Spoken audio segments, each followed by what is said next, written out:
The story starts in a magical world where 9 races live side by side, including the beast folk, dwarves, oni folk, demonkin, elves, dark elves, dragonutes, centaurs, and lastly humans, one of whom is a rookie adventurer named Light, driven by the hope of lifting his family out of hardship. Our hero says goodbye to his village and embarks on a quest in pursuit of power and prosperity.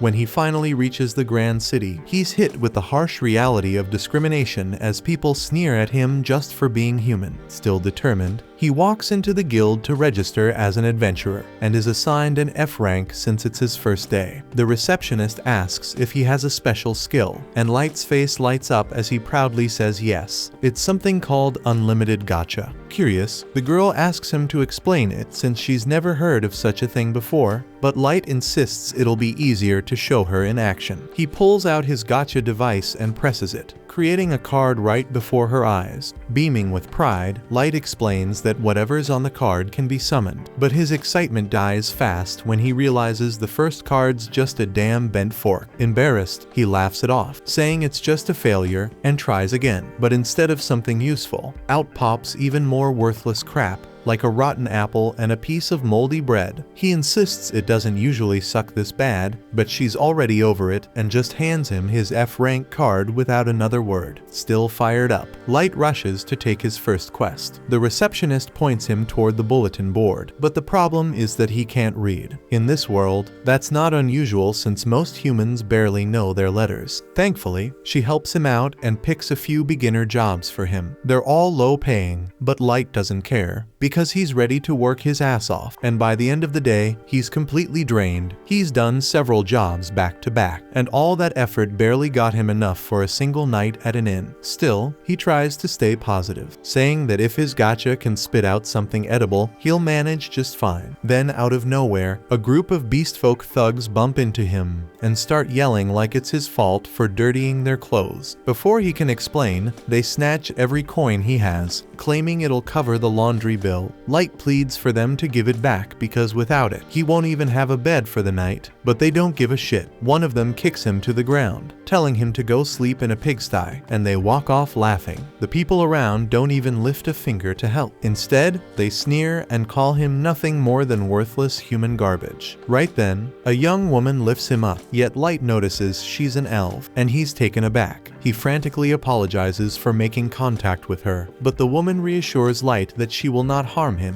Light cannot grasp why an elf would show kindness to a human like him, and the woman even embraces him. Spectators are appalled to witness an elf merely touch a human, and Light is completely stunned. This elf girl soiled her knees just to hold him, so he questions if he's dreaming. The woman assures him that he's not, and the rest of her companions introduce themselves. They state that they are members of the Concord of Tribes. It's the title of their group that represents all 9 races created by the divinity. The beastfolk names himself Garu, and the elf is Sasha. There is also Diablo the demon kin, Oboro the oni folk, and Drago the dragonute. Then comes Nano the dwarf, Sion the dark elf, and Santoru the centaur. That makes 8 members, so the party reveals that all they need now is a human to complete the set. Light is left speechless, so they clarify that their aim as a group is an honorable one. They want to wipe out racism in the world and build a future where every race stands on equal ground, and they want him to be part of it. But Light cannot believe what he's hearing, so the group's leader steps forward and promises that they mean every word, and just like that, Light agrees to join them, heart full and eyes shining. Sometime later, Light finds himself under attack by enormous serpents, and he has to be saved by Drago. Another creature almost creeps up on him,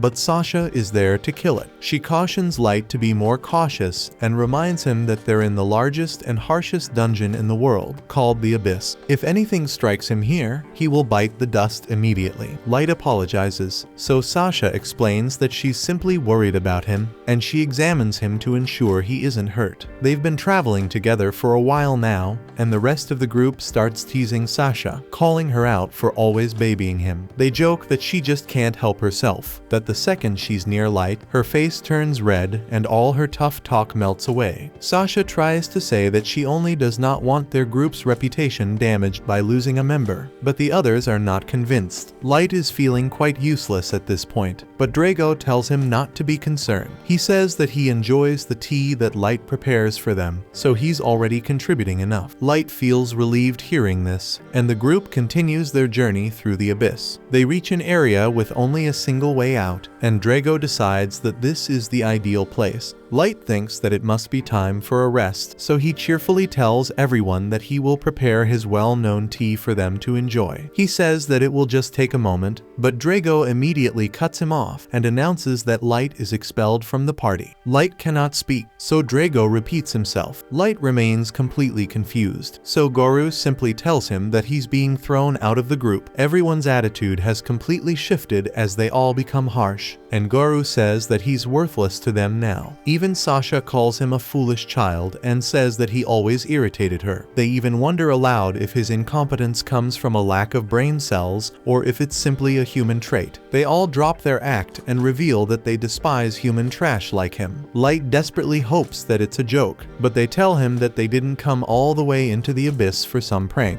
Light points out that they were all so kind to him before, but they admit that it was all fake, as they needed him in their group. It makes no sense to him, so Drago explains that the entire setup was because of Light's ability. This only confuses Light more because his unlimited gacha has always seemed worthless. Drago says that their leaders have been monitoring Light because of his odd ability, suspecting that he might be something called a maestro. The only reason they brought him into the Concord of Tribes was to watch him closely. Light argues that his unlimited gacha is a useless ability because it only produces piles of junk, but that does not matter to them. They already know his power is worthless and his stats are even worse. That is why the leaders have decided that Light is not the maestro, which means he's nothing but dead weight now. The others wish the higher-ups had decided sooner because they hated pretending to like him all this time. Light knows nothing about these leaders or the maestro, but Drago says he's heard enough. It won't matter anyway, as Drago declares that it's time to finish the damn job. Horror crashes over Light as he realizes he's not just being thrown out of the party, because finishing the job means they're going to finish his ass off. That's when it begins, and Garu lunges forward, slicing across Light's face. His whole frame trembles as the brutal truth sinks in, and he bolts in panic. But escape isn't an option as the group tells him there's no way out. He couldn't survive even a single beast in the abyss, so they tell him to just accept his fate. Sasha makes it clear there won't be a chance to run, firing an arrow that pierces through his damn leg. Garu admits how much pleasure he gets from hunting humans, and Sion agrees, saying their freaking screams are like a sweet melody to her. Garu doesn't stop there, and he kicks the shit out of Light. Drago tells him to cut it off, but Garu is eager to keep going, so Sasha reminds him they have to stick to the script. Their excuse is going to be that a monster from the abyss killed Light, so they can't leave behind wounds that say otherwise. Garu steps up to deliver the final blow, telling Light he's been a fun target to beat on, so the end won't be quick. Light crawls desperately across the ground, questioning how it all came to this shit. His hopelessness explodes, and he shouts that he doesn't want to die, accidentally activating a teleport trap. Drago yells at Garu not to let the damn rat slip away, but it's already too late. A few seconds later,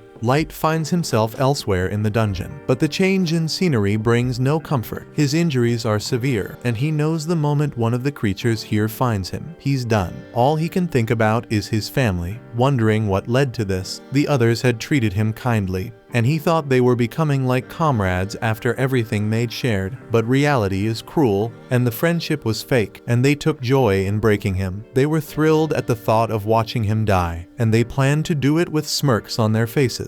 Light's heartbreak quickly burns into fury, and he now despises every single one of them, so he promises to wipe them out. That fury lights a fire in him, and his thirst for vengeance refuses to let him fall here. He swears they'll pay, and he'll tear them all to pieces, and take his sweet revenge. But things only get worse as a creature shows up, and Light's eyes go wide as he sees it's level 1000. That shouldn't exist because beasts like that belong in myths. That's when Light realizes the terrifying truth that he's been warped to the very bottom of the abyss itself. There's no freaking chance of escape as the monster closes in, but Light refuses to perish before claiming his vengeance. All Light has to even attempt to resist is his unlimited gacha, so he activates it. Light triggers his unlimited gacha again and again, silently begging for a miracle. He will not surrender because he must destroy those who betrayed him at any price and return to the family he treasures. And by fortune, Light's persistence succeeds, and his gacha blazes with dazzling brilliance like never before. The monster strikes, but it's already too late as Light's gacha produces a new card. A voice proclaims that nothing shall harm its master, and a maiden manifests, completely obliterating the level 1000 creature. This mighty girl clears the wreckage she caused, and astonishingly, kneels before Light. She heals him and quickly apologizes for doing so without asking his permission first, saying it would be shameful if his handsome features and fair pearl skin were marred by such dreadful injuries. Light is amazed to hear her speak this way about him, and even more shocked to realize that she has healed every wound. The girl asks him to grace her with his name in his fine voice, so Light tells her who he is. The girl calls him Master Light and announces that she will devote her existence to serving him. It is the maid's oath of honor, and she vows her total loyalty to him without hesitation. Naturally, Light wants to know who this mysterious girl is, so she introduces herself as May, the ever-seeking maid, and her level is 9999. What stuns Light most isn't her power, it's that she's a super ultra rare card pulled from his supposedly useless unlimited gacha. But May goes on and on about her undying devotion, even saying she would follow him beyond death itself. Still overwhelmed, Light tries to explain that his unlimited gacha isn't anything special. There's just no way someone like her could have been summoned from such a useless skill. May kindly asks permission to inspect his gacha using her appraisal ability, saying she'll only do so with his consent because it's the proper way for a servant to act, and Light agrees. As soon as she examines it, May is amazed. She reveals that Light's abilities are buried beneath a powerful concealment barrier known as Conceal, and no one below her level would ever be able to uncover it. Then she tells him that his unlimited gacha is anything but trash. It allows for infinite draws, and the quality and rarity of what it produces depend on the mana levels in the surrounding area. She lists the rarity tiers from highest to lowest: extra, super ultra rare,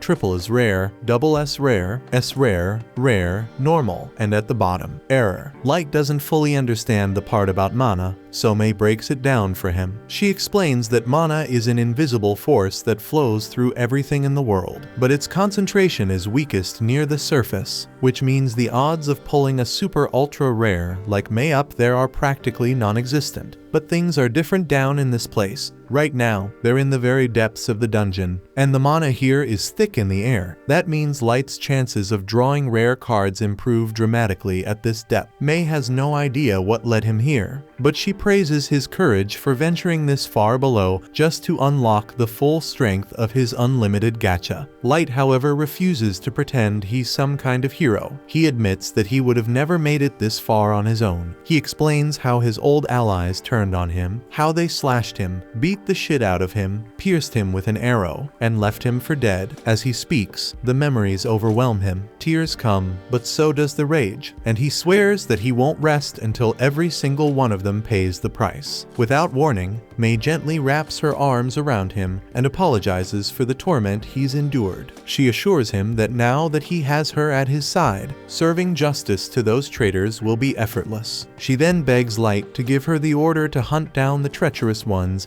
and bring back their heads on stakes as tribute. Light takes a step back, not giving an answer, so May assumes it's because he has too much compassion in his heart, and tells him his enemies are beneath mercy. But Light replies that's not the issue. He trusted them and got tricked. He was beaten nearly to death and thrown to the bottom of this cursed place, and the real problem wasn't them, it was his own weakness. And that's why he's decided that he must grow stronger. He admits it might be impossible for a weak human like him, but he desires vengeance by his own hand. He then wonders aloud if May thinks he's being foolish, but she says she would never think that of him. Instead, she declares that his desire is hers, and if his goal is personal vengeance, then it's her duty to see it through. She says that she believes in what he can become, more than anything in the world, so Light thanks her for her unwavering loyalty. With their resolve now aligned, Light rolls his unlimited gacha once more in the depths of the abyss, vowing to master his ability to build a kingdom powerful enough to clear the way toward his vengeance.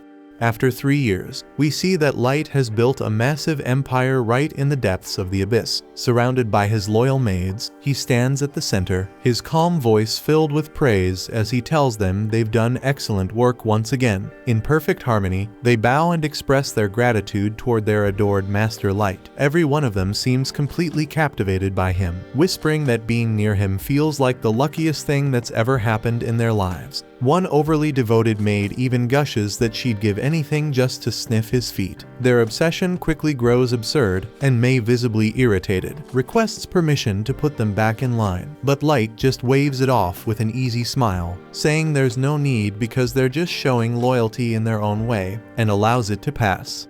Then we see the true scale of Light's empire. Vast cities filled with bustling shops and countless citizens leading peaceful lives. Wherever he walks, people greet him warmly, calling out to Master Light and offering him their finest dishes. Even those who are running low on supplies approach him without fear, knowing their leader is kind and fair. Light reassures them that he'll alert the administration to fix any shortages, and May immediately takes charge, insisting on resolving every issue at once to ensure no one doubts the empire's stability. Light observes that the population has grown enormously over the past 3 years, and he realizes he might need to overhaul the entire governing structure soon. His next concern is the status of his elite warriors, each one a summon from level 999 super ultra rare card. May reports that they're all currently out on mission. Ayuki, for instance, is mapping the outer perimeter of the abyss, a region crawling with dangerous creatures. But Light isn't worried because he's confident that a genius beast tamer like her can handle anything out there. Next is Eli, who's been hard at work developing new forms of magic aligned with Light's grand vision. He knows he's given her a lot to handle and hopes she isn't pushing herself too hard to meet his expectations. Then there's Nazuna, who's patrolling the castle as usual. She specializes in close quarters combat, making her the ideal bodyguard. May admits Nazuna isn't exactly the sharpest mind in the group, but she's easily the most entertaining to be around. Back inside the castle, May grows annoyed to find someone waiting outside Light's chamber, and it's Jack, the level 7777 warrior. May scolds him for being too casual and reminds him to show proper respect to Master Light. But Light dismisses her concern and tells her it's fine, and he doesn't mind because he always thinks of him as his big brother. The two men step outside for some serious training, and Light warns that today there'll be no holding back. He declares the gloves are off and immediately opens with a lightning-fast punch straight into Jack's stomach. Jack stumbles back, clearly impressed, but laughs it off because after all, there's a reason they call him the Iron-Blooded Barricade. Light's hit would have taken out nearly anyone else, but Jack is built like a fortress. As their sparring session heats up, we cut to Nazuna making her rounds through the castle. She proudly informs the other maids that she's carrying out a direct assignment from Master Light, a critical patrol mission. The maids shower her with praise, saying they feel safer knowing someone like her is watching over them. Nazuna tries to remain modest, saying she's just doing her duty, even if her posture says otherwise. Not sure where to head next, Nazuna listens as the maids nervously mention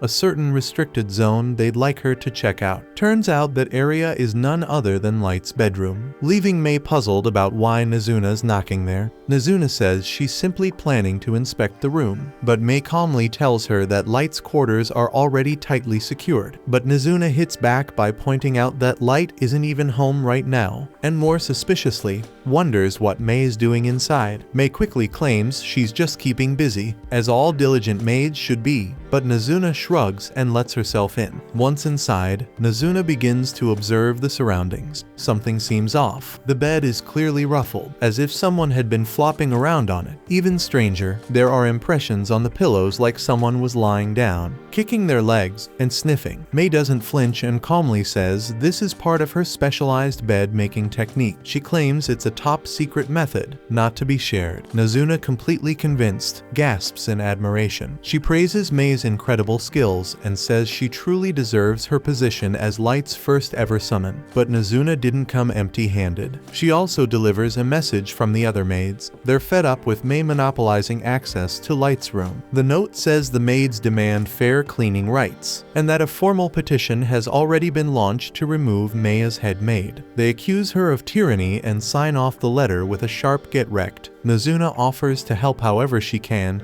but Mei politely declines, saying it's her job to handle this uprising herself. She thanks Nazuna for relaying the message and even slips her a tip, which leaves Nazuna beaming with joy. Nazuna immediately rushes off to splurge her reward money at a local vendor that just restocked with a fresh batch of irresistible treats. She refuses to waste her coin on anything average because what her stomach truly craves are those glorious milk and pancake sandwiches. With no hesitation, she shoves the snacks into her mouth, completely lost in flavor heaven. And that's when she stumbles upon Aoyuki inside the castle. Confused, Nazuna asks why Aoyuki is back so soon because she was supposed to be exploring the forest perimeter of the abyss. As always, Aoyuki replies in a series of cat-like meows. Unfortunately for her, Nazuna doesn't speak meow the way Light does. Ever confident in her own brilliance, Nazuna attempts to interpret her cryptic words, but her guesses miss the mark entirely. First, she asks if Aoyuki needs help chopping down trees to clear the scouting path, but the answer is clearly no. Then she wonders if Aoyuki might have run into some kind of monster that was too tough to handle, but that's not it either. Nazuna eventually acknowledges that while Aoyuki was summoned before her, she still looks older and stronger, so with full confidence, she tells Aoyuki that if she's ever in trouble, she should feel free to rely on her. Tired of the guessing game, Aoyuki finally drops the act and speaks normally, explaining that she completed the mission without any issues. She didn't encounter a single threat and came back simply to deliver her portion of the completed map. Back inside the castle, Nazuna finishes up her patrol with pride, though she's a little down that she hasn't seen Master Light all day. After making sure she's alone, she sneaks over and climbs onto Light's grand throne. She reflects on how effortlessly cool he looks whenever he sits there, and quietly wishes he were here now. But her fantasy is abruptly shattered when she accidentally snaps off a small piece of the throne's angel wing. In full panic mode, she slaps the broken part back on, hoping it stays,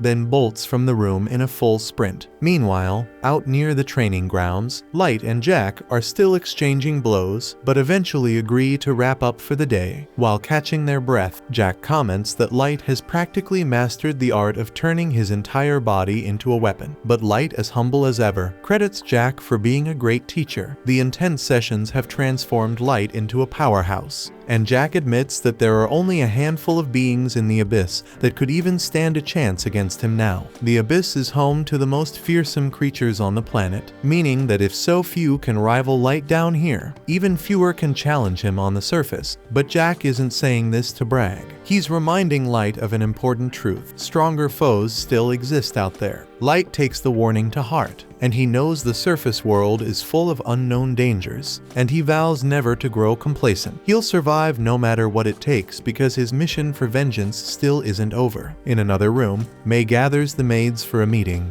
but they all pretend they have no idea why she summoned them. Mei calmly recites every word of the message they sent her, including the final "get wrecked" line. Instantly, the group starts apologizing all at once. None of them know what to say, so they scramble for excuses. One of them claims they were just trying to help because Mei is always so overworked, and the others chime in, saying their intentions were good. But none of that explains the last part of their note, and worst of all, they had the nerve to send Nazuna to deliver it instead of facing Mei directly. Their so-called unity crumbles in seconds as they start blaming each other. But Mei shuts it down, and she firmly rejects their request to be allowed inside Light's room. Instead, she assigns them a different task: cleaning the corridor that leads to the throne chamber. And just to drive the point home, she orders them to scrub it all manually, without magic or shortcut. The hallway is ridiculously long, and the maids groan that it'll take forever. But Mei doesn't budge, and she reminds them that she'll be heading to the surface soon on a special mission for Master Light, so she expects them to keep everything spotless while she's away. Meanwhile, in the market, Nazuna stares dreamily at a sleek-looking weapon on display, muttering that she wishes she could buy something that cool. Ellie suddenly shows up behind her, surprised to find her hanging around the shop. Thinking Nazuna's probably there for sweets again, she's surprised to hear that Nazuna's just admiring a pair of battle gloves. Nazuna thought Ellie would be off doing fieldwork or overseeing repairs like usual, but Ellie casually says she's on break today,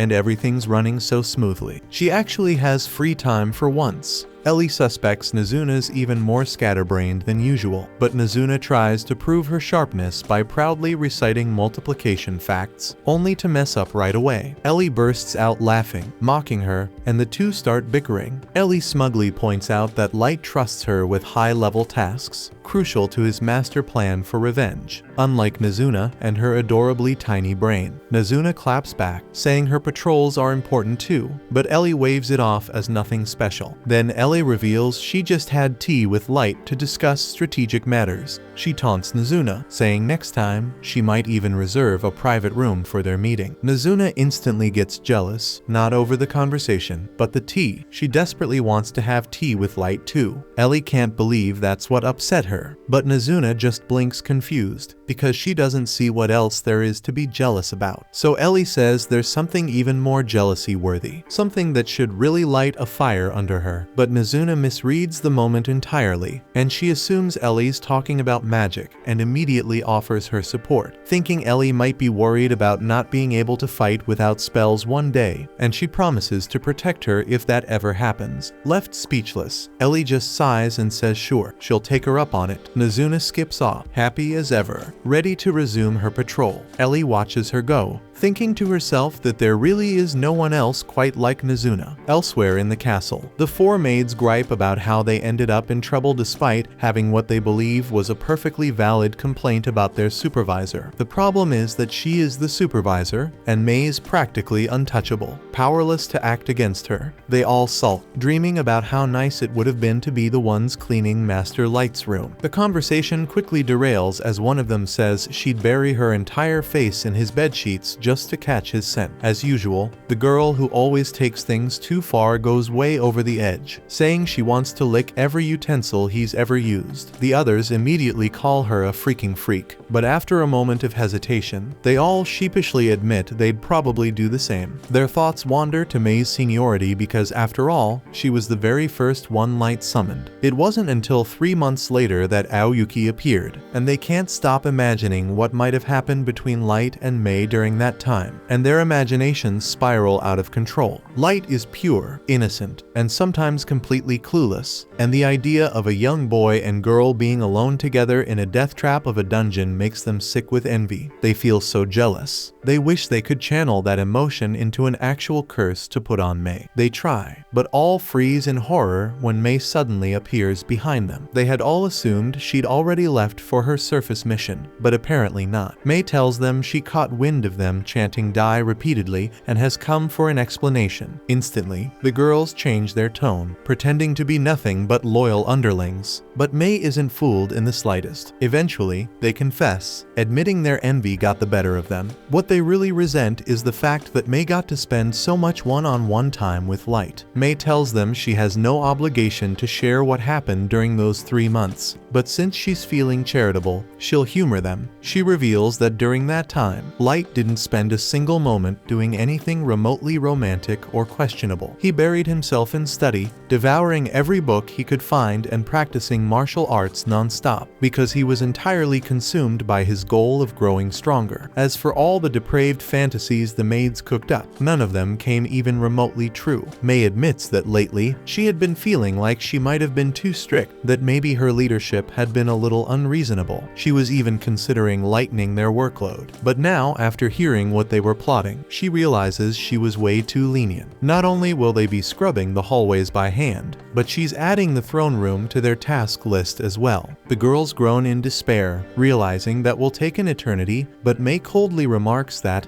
given how much time they spent bad-mouthing her, they clearly have plenty to spare. Her tone shifts from casual to commanding, as she tells them to acknowledge the order immediately. The maids have no choice but to salute and get to work, grumbling as they go. But just as they begin cleaning, disaster strikes. The broken angel wing on Light's throne previously reattached in a panic by Nazuna, snaps off and hits the floor. Inside her room, Nazuna stretches out with a sigh of relief, proud to have completed another day of keeping the peace. Still, there's a lingering disappointment in her chest because she didn't get to see Light at all. More than anything, she wishes he'd finally give her the order she's been waiting for. She wants to be sent to the surface so she can destroy everyone who dared to betray him. She eventually calmed down, hoping she could see him the next morning, and fell asleep with that wish in her heart. The following day, Light steps outside the castle and finds the usual scene: Ellie and Nazuna locked in another argument. Nazuna lights up the moment she spots him, thrilled that her wish came true and she gets to see Master Light again. As always, Light can't help but treat Aoyuki like a cat, and the other girls quickly become jealous of the attention. But the peaceful moment is shattered when a familiar beast shows up, one that looks exactly like the hellhound Light first faced when he fell into the abyss. Even now, Light feels his body tense up at the sight of it, haunted by the fear from that day. But things were different now because he had powerful warriors by his side, and they were ready to fight without hesitation. Nazuna drops her usual air-headed tone, filled with rage that a lowly training mutt would dare show its face in front of Light. Ellie's furious too,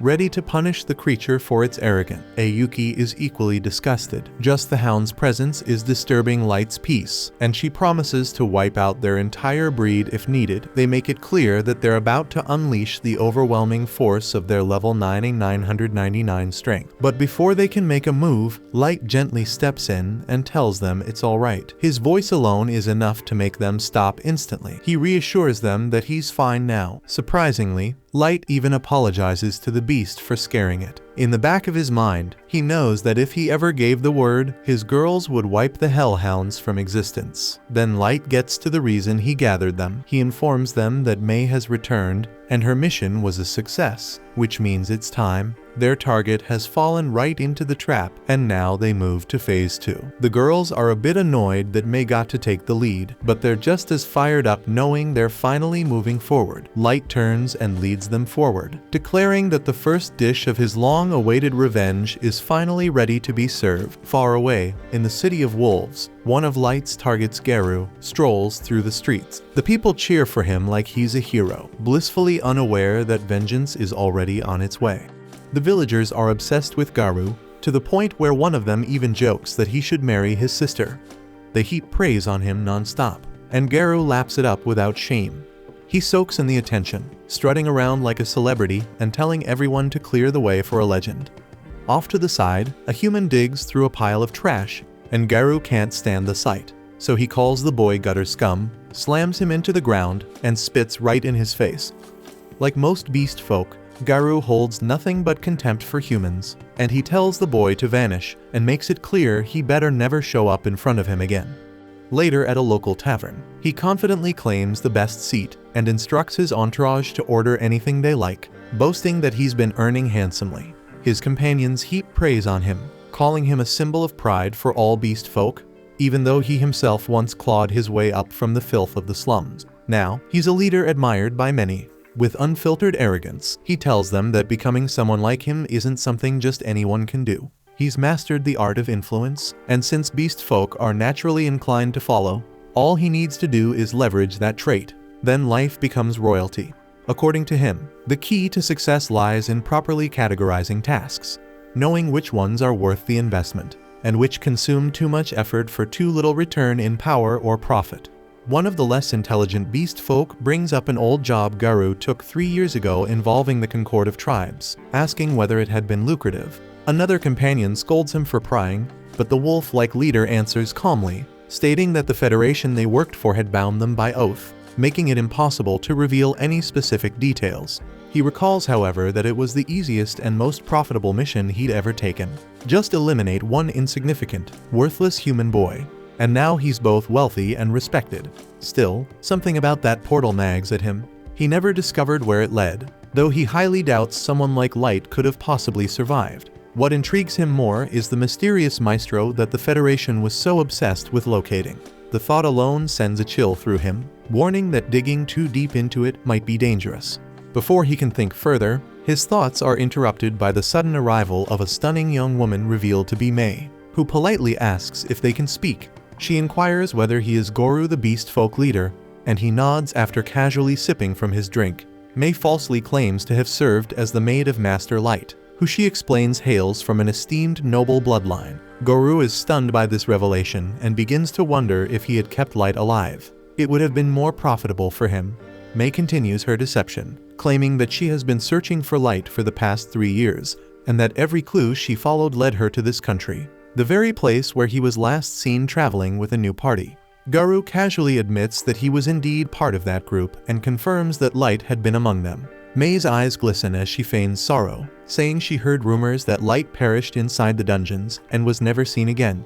Goru nods solemnly, agreeing that it's true that Light met a tragic end. But Mei gently asks if he could guide her to the site where it happened, explaining that it would bring her comfort to visit the place where Light drew his last breath. Goru responds bluntly, asking what's in it for him. To his surprise, Mei calmly places a small bag on the table, and inside are 3 solid bars of gold. His companions are stunned into silence, their eyes wide, but Goru keeps a straight face as his mind races. He wonders whether this is a setup, or if the girl genuinely seeks nothing more than a guide into the depths of the dungeons. But after a moment's thought, he decides to take the deal. In his mind, a fragile human woman poses no threat to someone of his strength, as she couldn't even touch a strand of his fur, let alone harm him. Goru eventually leads her into the dungeons, accompanied by his loyal followers. After several hours of trekking through damp tunnels, he turns to ask if she's holding up. Mei, though visibly drained, offers a faint smile and insists she can continue. Goru smirks inwardly, thinking about how fortune always seems to favor him. He plans to rob her of her gold once they arrive, and then defile her right there, over the grave of the man she mourns. Finally, they reach the cavern where Light had once been abandoned and left to die. Goru gestures ahead, claiming this is the spot where Light met his unfortunate fate. He spins a false tale about a group of monsters ambushing them, saying Light didn't have time to flee, was torn apart, and then triggered a teleportation trap and was never to be seen again. Mei collapses to her knees, tears streaming down her face, while Goru's thoughts turn cruel. He mocks how pitiful humans are, so fragile, so unaware of danger even as it closes in. His men subtly spread out, forming a circle and sealing off the only escape, while Goru continues his performance, pretending to lament that he tried to save Light but failed. Just as he prepares to strike, Mei's tone suddenly changes. Her voice hardens as she declares that only the most depraved creatures in existence could deceive someone as pure-hearted as Light, luring him into a filthy dungeon only to betray him. Her words echo sharply against the stone walls as she glances around, regret burning in her eyes, admitting that if she had entered Light's service even a little sooner, he would have never been hunted, shot through the leg, and beaten until he could barely breathe. Goru instantly senses danger and instinctively leaps backward, his mind racing with confusion about how on earth this woman knows such specific details. His followers glance around, clearly puzzled, unaware of the full weight of what's just been said. But Goru knows better. The only individuals who could possibly be aware of that event are either members of the concordative tribes or high-ranking figures from the nation's elite. He narrows his eyes and demands to know who she's working for, accusing her of being a spy dispatched by a rival tribe. She scoffs in response, boldly declaring that she serves no one but Light and that Goru is about to face her fury. The raw energy surging from her sends a shudder through him, which he finds deeply unsettling. He tries to reassure himself that she's nothing more than a worthless human, good only for being used and discarded. But the moment she locks eyes with him, a cold wave of dread washes over him. His instincts are screaming the truth that this is no bluff, and if he fights her, he's going to die. Just as Mei is about to strike, a calm voice echoes from the shadows, and it's Light's voice urging her to stand down, saying that he'll handle Goru personally. Goru's eyes widen, refusing to believe what he's hearing. But then, Light steps forward into view, his tone almost casual, as if greeting an old acquaintance. He tells Goru he's come to settle the score from 3 years ago. Suddenly regaining his swagger, Goru bursts into laughter, claiming he never thought he'd see Light again. He mocks him for being a pathetic level 15 human, bragging that someone like him couldn't possibly stand against a level 158 raid boss. He sneers, saying he doesn't even care how the hell Light survived. But now at last he can slay him with his own hands and drag his corpse back as evidence. Light exhales softly, asking if Goru isn't at least curious about who Mei is, or how powerful she really might be. Goru shrugs it off, admitting that he has no clue about the true strength of this so-called maid. But he's absolutely certain that weak little humans will never measure up to beast folk like them. He boasts that all his men are above level 130 and that they'll crush them with overwhelming force. Without further delay, he gives the signal to attack. Two of his subordinates rush toward Light at full speed, weapons drawn, ready to strike him down. But in an instant, Mei intercepts them, appearing before they even blink. Their heads fall cleanly to the ground in the same spot, while their bodies collapse in silence. She coldly warns that anyone who dares to threaten Light will lose their life, but Light calmly instructs her to fall back and block all the exits because this time, he wants to have a little fun himself. Garu's men start to lose their nerve, unable to comprehend what they've just witnessed. But Garu quickly tries to get them back in line, brushing it off as nothing more than a cheap parlor trick she pulled, nothing real. Light looks at him and asks if he still honestly believes humans are weaker. If it ever crossed his mind that humanity might be the most powerful race of them all. Garu bursts into laughter, proudly flexing his level, as if that ends the conversation. But Light calmly responds, saying that a level is just a number, and it means nothing when it comes to true strength. Garu's patience snaps, and with a furious roar, he and all his cronies launch themselves at Light in full force. But to their shock, Light doesn't flinch and stands as still as a mirror's surface. Then in an instant, he erupts into motion, parrying every strike and flooring each of the beast warriors in flawless succession. One by one, they crash to the ground, dazed and breathless. Light steps toward Garu and asks him again if he still thinks humans are weak. But Garu, consumed by pride, refuses to accept defeat. Gritting his teeth, he pushes through the pain, vaults back to his feet, and shouts that no human could ever rival him. Determined, he pulls a glowing magic crystal from his pocket and slams it onto the floor, summoning his familiar, an enormous level 500 wolf monster. Light watches calmly and asks if that's truly the best Garu can do. But Garu assumes he's stunned into silence and mocks him, urging him to start begging. Light doesn't budge and tells Garu to go ahead and strike, promising not to take a single step from where he's standing. Enraged, Garu commands his beast to unleash a blast so devastating it could obliterate an entire city block. The explosion rocks the dungeon, and a cloud of dust swallows everything. But when it clears, Garu's expression freezes in disbelief. Light stands exactly where he was, untouched, not even a scratch marring his robes. Light smirks, mocking him for giving that overblown attack such a grand name when all it did was stir up a little dust. Garu is too stunned to reply, and now his men are visibly trembling, some barely able to hold themselves together. With a quiet confidence, Light announces it's his turn. He reaches into his coat like he's in the middle of a duel and pulls out a card just like in a trading card game. He plays the legendary level 9000 ultra rare card, the Primal Wolf Divinity. The divine beast materializes behind him, radiant and ethereal, leaving the beast folk dumbstruck. Light gives a simple command, eliminate Garu's familiar. But instead of firing off a dramatic explosion, the divine wolf exhales gently, and that breath alone is enough. Its divine essence freezes Garu's massive wolf solid and then shatters it into gleaming fragments, right in front of its stunned master. Garu stands frozen, mind spiraling, unable to accept that his level 500 monster was destroyed in an instant, without even a real fight. But Light simply shrugs, telling him that he could have crushed the beast himself if he'd really wanted to. Then, as the final blow to Garu's pride, Light reveals his own level maxed out at 9,999. Garu begins to stammer, his whole body trembling as he mutters that this simply can't be real because humans aren't supposed to exceed level 100. And if Light were truly the same human from 3 years ago, he should have aged by now. Light calmly explains that he wears an age ring to halt his physical growth, a reminder of who he was and the day he was betrayed by the lowest form of filth to ever walk the earth. At that moment, Garu realizes his fate is sealed. He stands no chance, none at all against the monster that Light has become. Knowing he's as good as dead, he does what any coward would. He drops his weapons and falls to his knees, begging for mercy. He pleads that it wasn't his fault, claiming he acted under orders from the Federation. With a trembling voice, he insists that he never intended to harm anyone, that his subordinates were the ones who came up with this entire plan and dragged him into it. His underlings stare at him in disbelief because this is the same man who was bragging about his power and dominance just this morning, and now he's bowing his head, begging for forgiveness, even offering to serve as Light's pet if it would spare his life. Light, however, remains indifferent. and instead he asks what the maestro truly is and why the government is so obsessed with finding him. Garou answers honestly that he doesn't know, only that they were told the maestro was likely a human. Light's tone hardens as he asks why they chose to kill him once they believed he wasn't the maestro.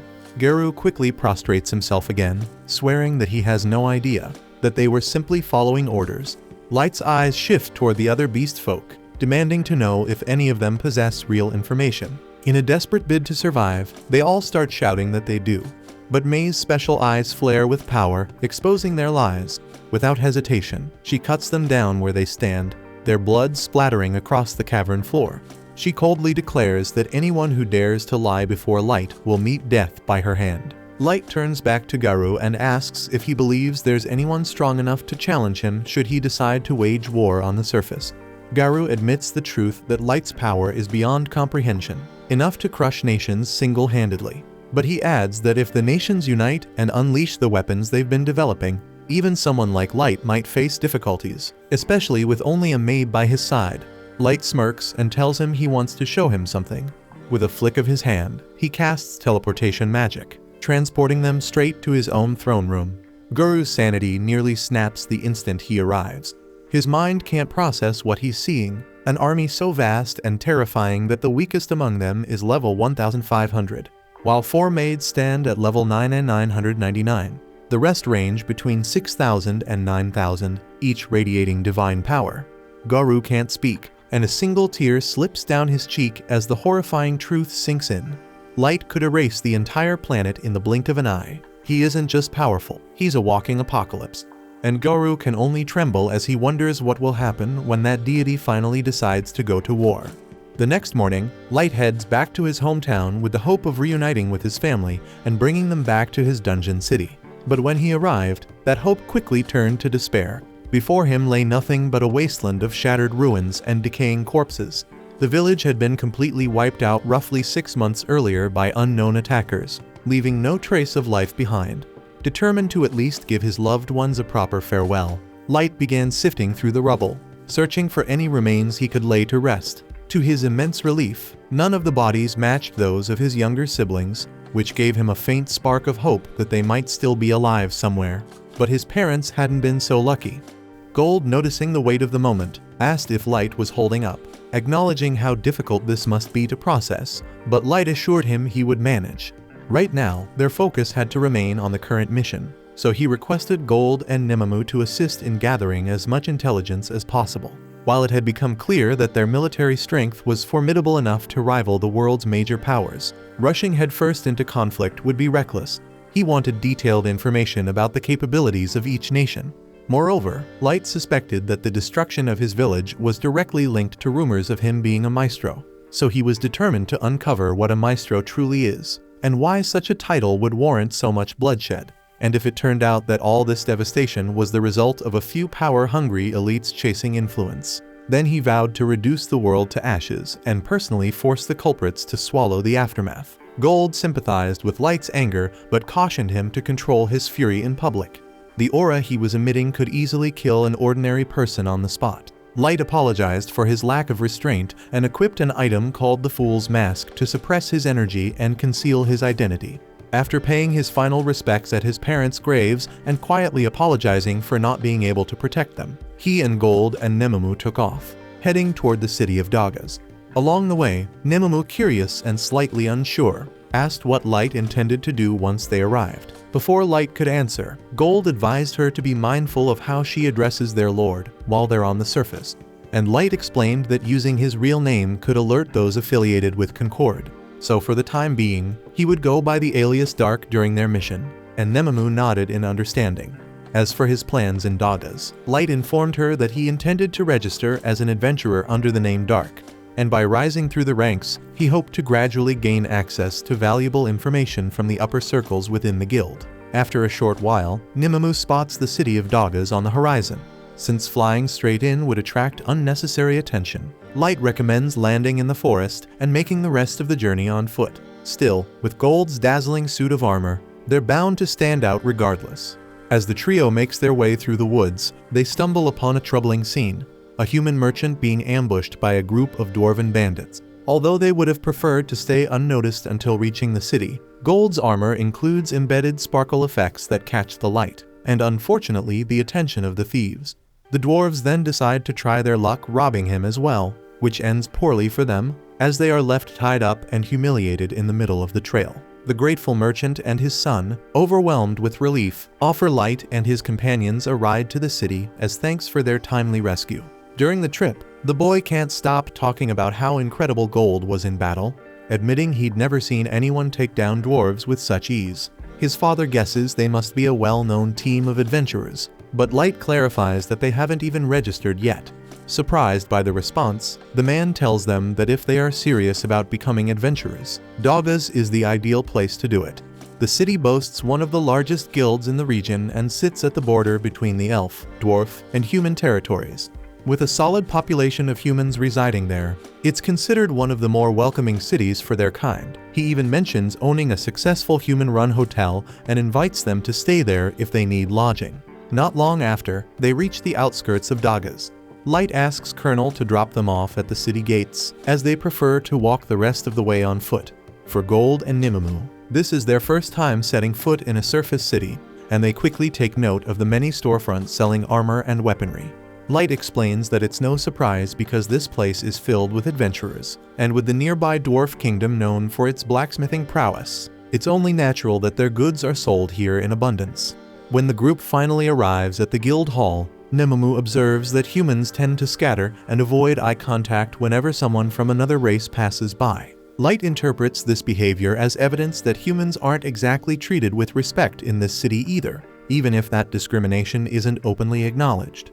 Light makes his way to the front desk to register, and as expected, he's required to begin at F rank. That means he'll need to complete a few entry-level quests later on to raise his status. But before handling any of that, securing a place to stay takes priority. Recalling that Colonel mentioned owning a hotel, Light decides to head there with the others. Colonel is visibly surprised to see Light again and asks how he can assist him, and Light explains that he has a rather specific request. He would like to rent out the entire top floor of the building, and under no circumstances should anyone, staff included, be allowed to enter.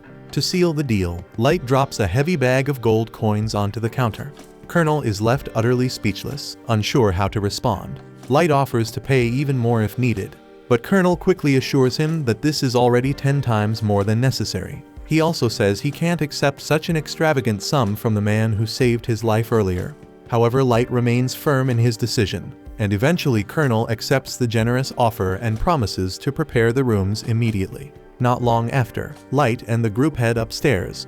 Once inside, Light takes out several perception-blocking spell cards and activates them throughout the room, ensuring that no one can eavesdrop or spy on them. Finally able to let his guard down, he pulls up a chair and sits, taking a moment to rest. As he settles in, Nimamu speaks up and says that while she understands Light is incredibly strong and has chosen to become an adventurer here to gather intelligence, there's always a risk that he could be injured on the surface. She believes it might be safer for him to return to the dungeon city and let the rest of them handle matters on his behalf. Although Light is generally a calm and considerate person, Nimamu's suggestion hits a nerve. To him, it sounds like she's trying to sideline him from his own mission of revenge, like she thinks he's not capable of carrying it out himself, so that implication infuriates him. Nimamu immediately realizes her mistake and drops to her knees, begging for forgiveness, but the damage has already been done. Light's expression turns deadly, and for a moment, it looks like he might actually harm her. Sensing the rising tension, Gold steps in, laughing lightly to ease the mood. He tells Light that Nimamu simply doesn't grasp the emotional weight behind revenge, and he explains that Light intends to carry out his vengeance with his own hands. No intermediaries, no delegation, and that's something truly noble to stand behind. Hearing Gold's light-hearted jab brings Light back to his senses, and he realizes that he may have let his emotions spiral out of control. He kneels down and apologizes to Nimamu, admitting that he overreacted and understands her words came from genuine concern for his safety. Nimamu, however, insists that she was the one in the wrong for speaking out of turn, so she pleads for the chance to renew her vow of loyalty. Although Light doesn't think such a gesture is necessary, he agrees to honor her request. With care, Nimamu lifts his foot and presses her lips to it. In this world, a kiss to the foot is the ultimate sign of deference and respect toward one's sovereign. Still, Light has never been fond of this custom, especially recalling how awkward it felt when all of his subordinates lined up to perform the ritual when he first summoned them. Even Gold can't help but comment that the whole thing is a bit odd, especially since Nemamu seems to be enjoying it far too much. The following day, Light and the others set out toward the dungeon. As they stroll through the city streets, they quickly draw attention. Gold, clad in radiant armor, sparkles like a walking treasure chest, and Nemamu's striking beauty turns plenty of heads. As for Light, the only remark people seem to have is that he looks strange in his mask. But that only adds to his enigmatic dark persona, so he isn't bothered in the slightest. When they reach the dungeon entrance, they find a long line of people waiting to get in. Gold quickly notices something odd: there aren't any elves present. So Light explains that the elf and dwarf kingdoms are currently locked in a territorial dispute over ownership of this particular dungeon, which has led them to avoid crossing paths. Nemamu compliments Light on always having an answer for everything, which he appreciates, though he raises an eyebrow and asks if she really needs to stand that close, as her melon is pressing hard against the back of his head. She replies with complete seriousness that it's her duty to guard him at all times, and maintaining close proximity is part of that responsibility. Before Light can protest further, he notices a small group of 3 cutting ahead in line. The shortest one is likely a servant, while the second appears to have received moderate combat training. But it's the man in front who truly catches Light's eye. Despite the oversized weapon slung across his back, his movements are sharp, deliberate, and practiced, signs of a seasoned warrior.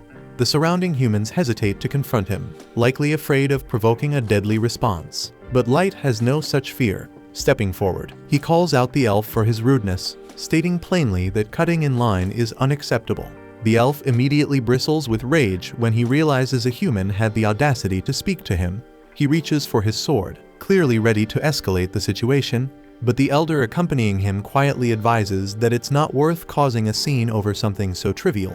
After a brief pause, the warrior reluctantly agrees and moves to the back of the line. But as he passes by Light, he leans in and coldly warns him that he'll come to regret showing such disrespect. Once the elf is out of sight, the surrounding humans begin to cheer for Light, applauding him for standing up to the arrogant bully.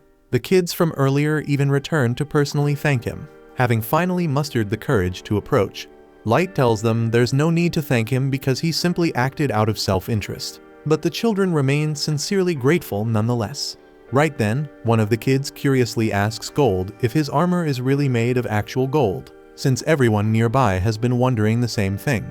Before Gold can respond, Nemamu steps in and explains that his armor isn't made of gold at all, because if it were it'd be far too soft to offer any meaningful protection. The boy starts to ask if Gold just wears it for show, but his friends quickly stop him, realizing that might come off as rude. Still, Gold takes no offense. With a grin, he proudly admits that he absolutely wears it for attention, because no color better reflects the shining example he strives to be as a knight. The conversation shifts as the kids ask if this is Light's group's first time venturing into the dungeon. Light confirms, but also wonders aloud how they guessed. The children explain that this floor is usually reserved for more experienced adventurers due to the high entrance fee, and most who enter come prepared to camp inside. And since Light's team didn't bring any visible gear, it was pretty easy to tell they were new to this specific dungeon. Right then, a guard calls for the next party to proceed. The kids wave goodbye and dash off together into the dungeon. Watching them disappear, Light and the others consider whether they should start carrying fake equipment. Even though all their actual supplies are stored inside an item box, it might be worth the effort just to avoid looking like total newbies. A short while later, it's finally their turn to enter. For Light, this is the first time he's stepped into a dungeon that isn't the Abyss. Dungeons are saturated with mana that grows more potent the deeper one goes, often spawning monsters, traps, and even entire ecosystems. In essence, the inside of a dungeon functions as a world of its own. Once they reach the first floor, Light casts concealment magic over the group, shielding them from detection. And with that, they begin flying together toward the second floor. At the same time, the elf from earlier is furiously venting his frustration on a pack of orcs, unable to accept that a mere human had the gall to speak to him so casually. His name is Kaido, and he loudly declares himself a legendary hero of the Elf Kingdom, boasting that the blood of a maestro flows through his veins, making him deserving of reverence. He mutters bitterly that such humiliation would have never happened if his level weren't currently so low. But Yanok the Elder traveling with him reminds him that a level of 1500 is already far beyond the standard cap for elves. Still, Kaido scoffs at the idea since it's not enough. He needs the kind of overwhelming power that would allow him to erase every last clown who dared mock or look down on him. Yanok, clearly holding on to some resentment of his own, says he understands the sentiment. After all, he was exiled for research no one respected. So if there's any chance to use that very research to help Kaido grow stronger, he's all in. Back on the other side of the dungeon, Light and his team have already made their way down to the 3rd floor, having just cleared out a massive horde of orcs. Light suggests it's a good time to head back since they've gathered more than enough proof of their strength for the guild. Plus, that last battle left him a mess, and he's eager to clean up. The moment Nemomu hears that, she eagerly volunteers to wash every damn inch of his body once they return, but the fool Light doesn't even respond. As they make their way back up, Light and the group spot the kids from earlier and descend to meet them. But before they can say much, a loud commotion erupts from deep within the forest. In a sudden burst of chaos, dozens of wolves come charging through the trees. The kids quickly panic and tell Light they need to fall back because there's no way they can take on that many enemies. But Light calmly tells them that the wolves aren't the real danger here because something far worse is coming. And a moment later, the ground trembles and a towering quad-scythe mantis bursts into view. The kids freeze in stunned disbelief at the sight before them. The mantis monster species was believed to have been eradicated 10 years ago, and they're clearly in no condition to take one on by themselves. The group's leader quickly tells Mia to use a bit of magic to try and distract the creature, but he already knows that won't be nearly enough. Desperate, he turns to Light and the others, urgently asking for help to throw the beast off long enough for everyone to escape safely. But when Light hears they're planning to retreat, he casually asks if that means they won't mind if he claims the kill himself. The kids look at him like he's insane since a mantis of that size has to be at least level 500. Still, Light calmly assures them there's no reason to panic because he and his companions are more than capable of handling it. Gold then steps forward to land the first strike, but to his surprise, the mantis blocks several of his blows with minimal damage, meaning its claws must be a lot tougher than he expected. Light steps in next and fires a blazing arrow directly at the mantis, but just before it hits, the mantis redirects it and sends it flying back toward him. Watching this unfold, the kids begin to worry that Light and the others might be in serious danger, so they urge Mia to hurry up and cast her spell. But she's too stunned to concentrate because she just witnessed Light unleash a high-grade combat spell without even chanting, and she had no idea that was even possible. Since the rest of the kids aren't familiar with magic, they can't really tell what counts as impressive, so they don't know whether to intervene or stay back. But Gold tells them it's better if they sit this one out, and to top it off, he offers them a brief lesson in what it means to be a true knight. For starters, he explains that a shield isn't just for blocking, and as the mantis lunges at him, he pivots and flawlessly counters the attack, completely destroying one of its claws. He then adds that a knight must never miss an opening, and with the mantis still reeling from the blow, Gold moves behind it and slices off one of its legs. Light follows up with another wave of fire arrows, but this time, when the mantis deflects them, the arrows curve mid-air and strike its back. Light has taken full control of their trajectory, so no matter what the mantis tries, the arrows will find their target every single time. Eventually, the mantis has all of its limbs blown clean off, and realizing it doesn't stand a chance against Light, it turns and makes a desperate dash toward the forest. Light is caught off guard, surprised that the creature is intelligent enough to recognize when it's completely outmatched and attempt a retreat. But he has no intention of letting it escape after everything that just happened. So he quickly casts a massive firewall in its path to block access to the trees, and Mia absolutely loses it. She's never witnessed someone deploy such wide area tactical magic so instantly in her entire life. And with the path forward sealed, the mantis has nowhere left to run. But it still has its wings, so in a last-ditch effort to survive, it launches itself into the air. But before it can flee, Nemomu leaps skyward after it and effortlessly shreds it to bits mid-flight. After she lands, Gold tells her she messed up, which really irritates her since she thought she was doing exactly what Light wanted, destroying the monster. But Gold explains that she also obliterated all the valuable parts, which means there's nothing left to sell once they return to town. Realizing her mistake, Nemomu immediately starts begging Light for forgiveness, but he assures her it's not a big deal. Off to the side, the kids are still frozen in place, unsure if they really just witnessed a human take down a quadscythe mantis, or if they collectively hallucinated the whole thing. And after a few minutes, as they dig through the remains, they stumble upon the mantis's magic gem.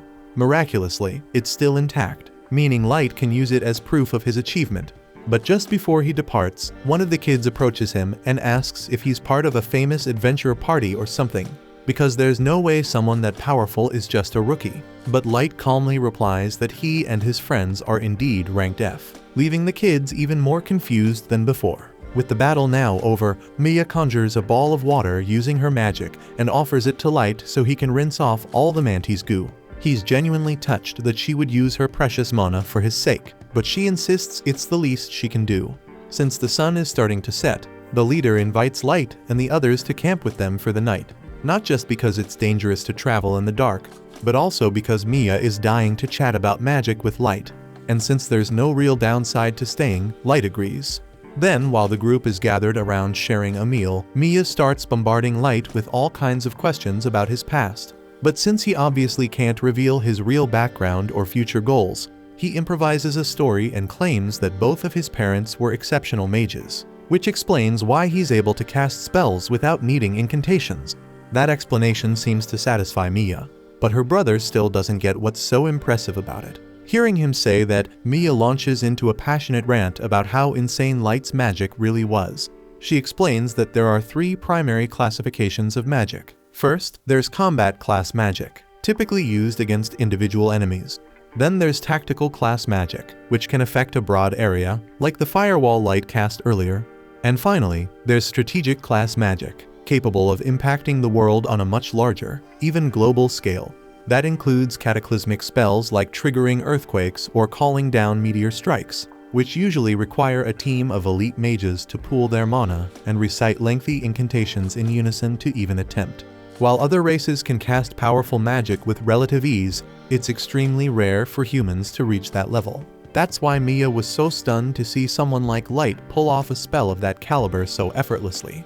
Her brother might not understand the mechanics of magic all that well, but from how Mia explained it, he can tell Light is on a completely different level. Still, he tells Mia she deserves credit too, since her abilities were strong enough to earn her a formal recommendation to the Duchy's Magic Academy. That piques Light's interest, so he asks if they mean the academy overseen by the Principality of Nine, the governing body formed by all 9 major races.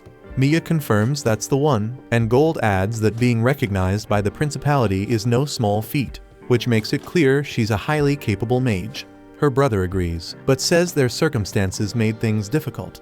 Both of their parents passed away during a plague, and without the money to afford academy tuition, they had to form an adventuring party with their childhood friends, Gimra and Wordy, just to survive. Currently, their main objective is to earn enough through dungeon runs to eventually send Mia to that academy. But Mia says she's already happy just being able to travel with the people she cares about, so they don't need to go to extreme lengths for her. Her brother promises not to do anything reckless, and watching the two of them talk like that brings back memories for Light, specifically of the moments he used to share with his own younger sister. Right then, Mia and her brother ask Light what inspired him to become an adventurer. So sticking to his cover story, he tells them his parents died in a fire, and he was left with severe burns, prompting him to search for a rare magic potion that could heal his injuries. The story sounds so tragic that everyone falls silent, unsure of how to respond.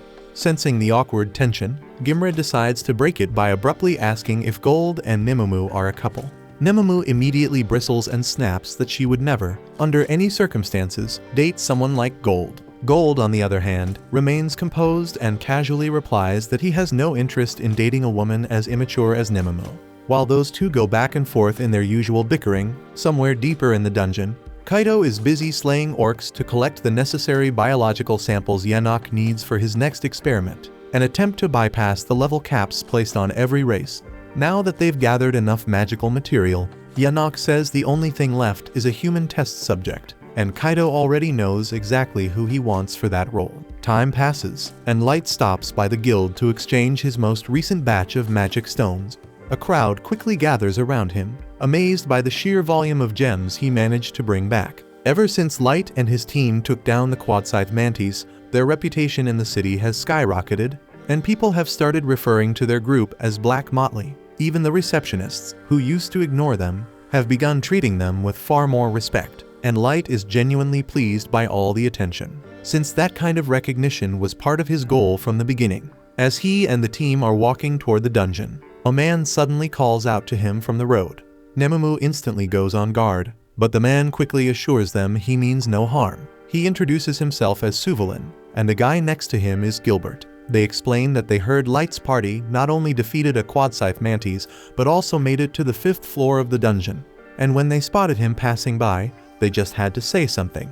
At that moment, the rest of Suvalin and Gilbert's party shows up, reminding them it's time to enter the dungeon. So they say goodbye to Light and head inside. Watching them go, Light finds it nice to see he's inspiring hope among the other humans in town. However, not everyone is thrilled, since many from other races are openly envious of Light's growing strength and are convinced he's a fraud. Light expected as much though, but if they're not going to accept his achievements willingly, then he'll just have to make them recognize the truth by delivering results they can't ignore. And once he steps into the dungeon, Light informs Gold and Nemomu that he plans to return to the 5th floor today. But before heading down, he notices the same group of kids from before and decides to drop by and greet them. Mia and the others are surprised to see him again. It's been a while since they last crossed paths. But Mia's brother says it's actually great timing because Mia had been wanting to give something to Light. Mia seems a little shy at first, but she eventually hands Light a small clamshell container filled with ointment she made herself. She recalls him saying that he suffered severe burns across his body, so she created it to help ease some of the pain. Light is genuinely touched by the kind gesture, though it does make him feel a bit guilty for lying to her about the burns. Wanting to return the kindness, he pulls out one of his own items to give to Mia as a gift. It's a bracelet, and a beautiful one at that. So Mia hesitates, unsure if she should accept something that looks so valuable. But Light assures her that her gift truly meant a lot to him, and he wants her to have the bracelet as a token of appreciation. Mia lights up and promises to treasure it forever. However, after Light and his group head off, Amamu asks if he's really okay with giving away an SS-class item so casually. That bracelet was a wishing bracelet, capable of creating a small miracle depending on the wearer's intent, so Light thought it would be the perfect gift for someone like Mia. A short while later, they arrive on the 5th floor, which is completely blanketed in snow. This actually works to their advantage, as the snow provides excellent cover. Light assigns Gold and Nemomu the task of hunting Yetis while he's away, then activates a teleportation item that whisks him back to his throne room within the dungeon city. Once there, he sits down with a warm cup of tea and checks in with his team on the progress of their revenge operations. Ellie reports that preparations are almost complete, and they'll be ready to move to the next stage very soon.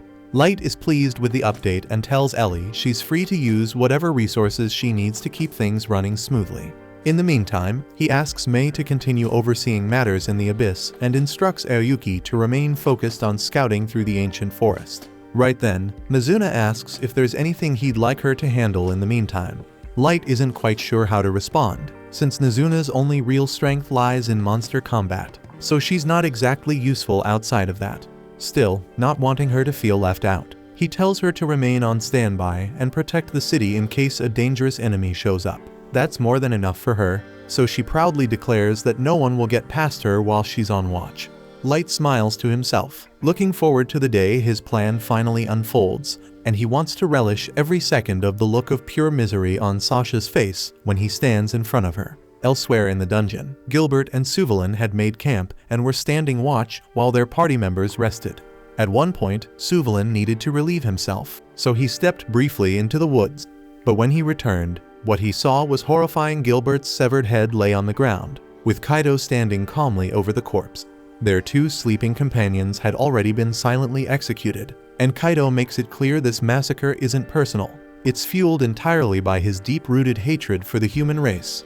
Blinded by rage, Suvalin wants to strike back, but he knows full well he's outmatched, so thinking quickly, he throws down a smoke bomb and bolts, determined to escape and alert the guild about what happened. He feels confident about his chances. After all, most magic is useless unless the caster can see their target. But just when he thinks he's gotten away, something strikes him hard in the back. Looking up through the haze, he sees Kaido effortlessly flying toward him on a magical hoverboard. Moments later, Suvalin is knocked unconscious by Yanok, who berates Kaido for killing all the humans despite being crystal clear about needing them alive. But Kaido doesn't see what the big deal is because in his eyes, killing a few worthless humans shouldn't matter, especially since Yanok never cared about them in the first place. But Yanok is running out of time and viable test subjects, and his research is still unstable, so he points out that Suvalin will likely die from side effects long before the formula is perfected, so they'll need to hunt down more human lab rats and fast. After some time on the surface, we see Nemomu is in the middle of a tense back and forth with the guild receptionist, trying to push for Light's promotion. While the receptionist is well aware of how strong Light really is, she points out that they already bent the rules once to promote him from F rank to D rank recently, and not enough time has passed for them to justify another exception. That said, she adds that if Light pulls off something truly outstanding again, the guild will have no choice but to advance his rank, so Light decides that he's going to make it happen. Later that day at the inn, we see him holding a poster about an unknown killer targeting adventurers, so he figures that taking down this murderer should count as a major achievement, and he sets his sights on hunting him down. The problem is, he doesn't have a single clue to start with, which makes things tricky. Gold throws out the idea of using his gacha ability to draw a card that might help track the killer, but Light explains the cards are totally random, and the odds of pulling a tracking one are insanely low. Hearing that, Nemomu wonders if they should head back into the abyss to bring someone more skilled at tracking. While it's not a bad idea, the trip would take too much time, and Light doesn't want to waste a second when people's lives are at stake. The killer seems to be going after humans specifically, and he refuses to let that slide. Right then, the three of them sense a spatial distortion tearing open inside the room. Something's definitely about to arrive, so they immediately drop into formation and get ready for combat. But instead of a threat, Light is stunned to see Mia tumble out of the portal unconscious. He rushes forward and catches her, only to watch the miracle bracelet he gave her snap in half. He doesn't know what she just went through, but whatever it was, it clearly wasn't good, so he carries her gently to bed, hearing her mutter fragments in her sleep, saying she needs to warn him about something important. Light then casts a healing spell on her to speed up her recovery, but she's still too weak to speak. With no other choice, he quietly apologizes and prepares to read her mind. Using a high-level spell, he dives into her thoughts and is suddenly hit with a vivid memory, Mia and her team coming face to face with another party of human adventurers. The second party gave them a serious heads up that there were reports going around about an adventurer killer on the loose, and from what they heard, his targets were strictly human. The kids had heard whispers about it before, but they figured it was just some wild beast causing trouble. Still, thinking about it now, no regular monster would go after humans specifically. That realization made Mia uneasy because she knew full well that their team didn't stand a chance if they ever crossed paths with that killer. The other party felt the same, which is why they were in a rush to leave the dungeon. But before they took off, they told the kids that sticking around was a bad idea. And until someone puts that psycho down, this place isn't safe for human adventurers. The kids didn't take that warning lightly, and they agreed to head back up right away. But since they hadn't planned for such an abrupt exit, they were already feeling drained. Still, they had no choice but to push on, even as night fell, because stopping meant risking their lives. And just their luck right then, they hear Yanok's voice echo through the dark, warning them that it's dangerous to be wandering around so late. None of the kids had any clue that these two were the killers they were so desperate to avoid, so Mia, not suspecting a thing, suggests they warn them too. They let Yanok and Kaido know that there's been a string of murders happening in the dungeon and advise them to get out while they still can. Kaido and Yanok thank them for the tip, and for a second, the kids feel relieved, thinking they must just be regular adventurers too. But then Yanok casually starts complaining that he should have cleaned up their last ambush better, since all this chatter has made human adventurers more cautious and now they're avoiding the dungeon. That single sentence hits like a brick wall, so the kids freeze in horror as it dawns on them that they're standing face to face with the very murderers everyone's been terrified of. And Kaido looks like he's enjoying every second of watching their fears sink in. The group is paralyzed with fear, but they quickly understand the truth. There's no way all of them can make it out alive, so the three boys draw their weapons and yell for Mia to run, ready to hold them off with everything they've got. Kaido is visibly offended that mere humans would believe they could take him on, so when Mia's brother charges at him, he casually slashes him across the chest without a shred of hesitation. He does the same to the other two boys as well.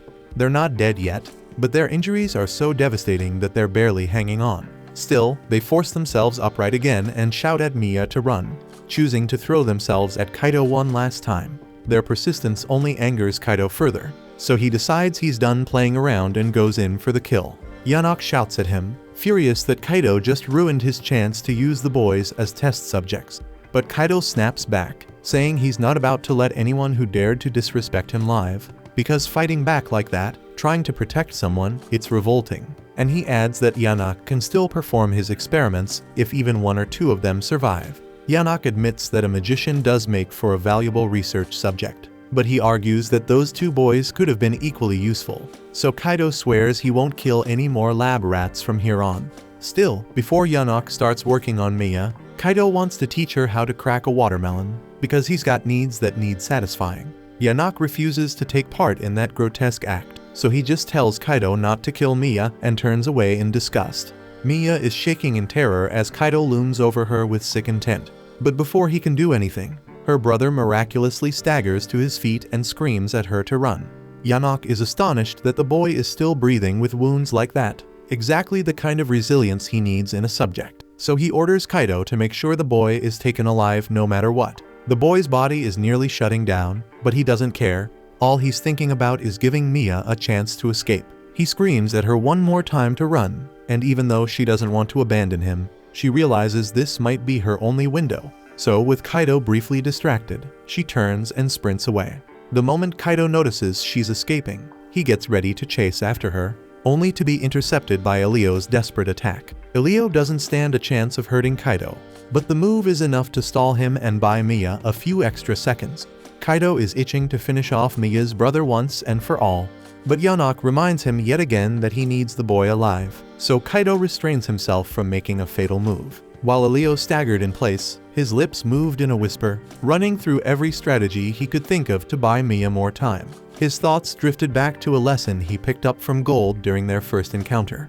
Gold had told him that while most people see a sword as a weapon and a shield as defense, true combat relies on creativity. The ability to surprise your opponent is what turns the tide of battle. That advice echoes in his head now, so Elio hurls his sword straight at Kaido. Thinking this was the actual attack, Kaido leans back to avoid the blade, but while he's focused on the sword, Elio charges in and slams his shield into Kaido's jaw, sending him crashing to the ground.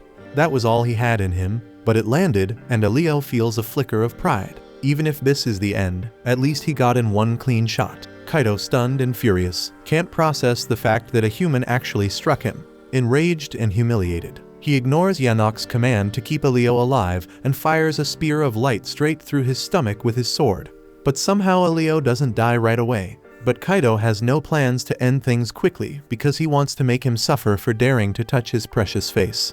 Yanok cuts in, warning him not to waste any more time because if Miya escapes and word gets out, their entire operation will be exposed. Kaido's still fuming, but he gets the point, and with a scowl, he turns and takes off after her. Miya had been running flat out, heart pounding in her chest. Just as the dungeon's exit comes into view, 3 glowing swords shoot down in front of her, blocking the path. She freezes in place, eyes wide because she hadn't expected Kaido to catch up so fast. But he's wielding Grandius, the Phantasma-class weapon once held by the Elven Queendom, a legendary blade that lets its user spawn and control endless blades of light. He tells her it's pointless to run. As long as he's using Grandius, she won't get far, but Miya refuses to surrender. Gritting her teeth, she chants a quick spell and hurls a spray of sharp icicles toward Kaido, just enough to obscure his view. And then she turns and dashes into the forest, using the momentary distraction to vanish into the trees. But after a few more minutes of running, Kaido catches up to her again and knocks her to the ground. He sneers and tells her she should feel honored to be sacrificed for the rise of a future legendary hero like himself. But Miya screams back that he doesn't deserve that title one bit. She says a real legendary hero isn't just strong, but also compassionate like light. But Kaido, on the other hand, is just a pathetic coward who gets off on pushing around people weaker than him. That hits a nerve, so her words drag up memories Kaido would rather forget, how the other elves used to laugh at him, call him a useless bully who only picks fights with those who can't fight back. That humiliation was part of why he got exiled from Elven society. But instead of taking the blame, Kaido convinced himself that everyone else just failed to see how amazing he really was. Consumed by rage, he loses control again and completely forgets about keeping Nia alive. So he raises his weapon to finish her off. Mia knows she won't survive the blow, but she still refuses to give in. She's desperate, mentally scrambling to find some way to reach Light, to cry out for help. And that's when the bracelet finally activates. Back in the present, after witnessing what Mia and the others went through, Light is seething with fury. Without hesitation, he turns to Gold and Nemamu and tells them to gear up, because he's about to bring hell down on those elves. Meanwhile, deep in the dungeon, Yanok is doing everything he can to heal Elio. But from the looks of it, his body is way too far gone. The damage is beyond repair, and Yanok is genuinely frustrated because losing such a prime test subject feels like a huge waste. Then Kaido walks in, and Yanok immediately demands to know whether he managed to catch the girl. But Kaido shrugs and says he lost her. Yanok starts freaking out because he can't believe what he just heard, and he starts questioning how the hell Kaido gets outsmarted by a human girl. Kaido snaps back that it's not his fault because how was he supposed to know that she could vanish into thin air? Yanok's mind races, refusing to believe it, but the evidence is there. And somehow that girl had access to teleportation magic or items, so there's no denying it now. Which means they're in serious trouble because if Mia tells the guild what went down, it won't take long before word gets to the Elf Nation. And once they find out Kaido stole the Grandiose sword, they'll be coming for him no question. Worse yet, the Elf Nation won't just send anyone. They'll send the head knight himself, a warrior said to be around level 3000, with his entire personal guard ranked no lower than 2000. In short, if that happens, Kaido and by extension Yanok are as good as dead. Their only chance at survival now lies in testing Yanok's experiments in hopes of making Kaido powerful enough to go toe-to-toe with the elite Elven Knights. But just as they're preparing to leave, Light suddenly appears and calmly tells them they're not going anywhere. Kaido immediately recognizes him as the same guy who called him out for cutting the line when he first entered the dungeon. But what truly throws him off is how a human managed to sneak up on him without him sensing a thing, especially considering he's level 1500. Light's expression drops when he sees Gimra and Wordy lying motionless on the ground. He's too late to save them, and the best he can do is gently shut their eyes and whisper an apology for not arriving sooner. Meanwhile, Gold rushes over to Elio and lifts him up. He still has a faint pulse, which means there might still be hope. Light focuses and channels a healing spell into Elio, then turns back toward Kaido and demands an explanation. Actually no. He immediately corrects himself because he doesn't care about their twisted reasons. The moment they made his friends suffer, they sealed their fate, and Light swears by his name that they're going to feel a level of agony so intense, they'll beg for death to come early. He then turns to Nemamu and Gold and tells them to stand back because this is something he wants to handle alone. Kaido meanwhile is completely insulted by the idea that a low-tier human dares to think he can take him on solo. He's had enough of being mocked and defied by lesser beings, so he promises to savor every second of tearing Light apart. But the moment he launches his first attack, Light stops it cold with his staff, and honestly he's a little underwhelmed because he expected more from Kaido, and then Light slams his staff forward, nearly knocking Kaido unconscious. Driven mad, Kaido goes all in and activates the full power of his sword, unleashing wave after wave of radiant blades aimed straight at Light. But even as dozens of glowing blades fly toward him, some even slicing through parts of his cloak, so Light calmly responds with a burst of ice magic, freezing and deflecting every last attack with ease. Kaido's face twists in disbelief, and he stomps and rages like a child throwing a tantrum, unable to comprehend how a mere human could be outperforming him. He starts ranting about how, with the ancient sword of Maestro in his hands, this should be impossible. Light at first wasn't even listening, but the second Kaido mentions Maestro, his expression sharpens.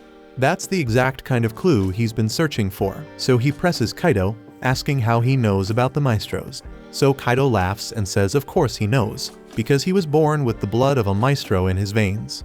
After finding out that Kaido carries the bloodline of a Maestro, Light immediately tells Nemamu and Gold that the mission has shifted. His original plan was to wipe Kaido out right then and there, but now he intends to haul him down into the abyss and rip every shred of information straight out of his mind. The two understand right away, and they tell him they'll take care of Yanok while he handles Kaido, but Yanok protests, saying it's completely unfair for everyone to gang up on him when he's not even built for combat. Still, he's not stupid, since he planned ahead for something like this. He waves toward the shadows behind him, where two motionless figures stand, and the two begin to shift grotesquely, their forms mutating to reveal the truth that they're the product of Yanok's twisted experiments. Hybrids born from forcibly fusing humans and monsters into a single, horrifying entity. Yanok starts going on about how he fused humans with monsters to break through the natural limits of the human body. He says he would have gone even further with his work, but it takes a ridiculous number of human test subjects to get a hybrid stable enough to function. So he plans to keep collecting more whenever he gets the chance. Gold, Nemomu, and Light are sickened by what he's done. But what makes it worse is that Light actually recognizes one of the hybrids. It's the same man he met back in town, someone he now regrets not being able to protect from becoming another piece of Yanok's twisted research.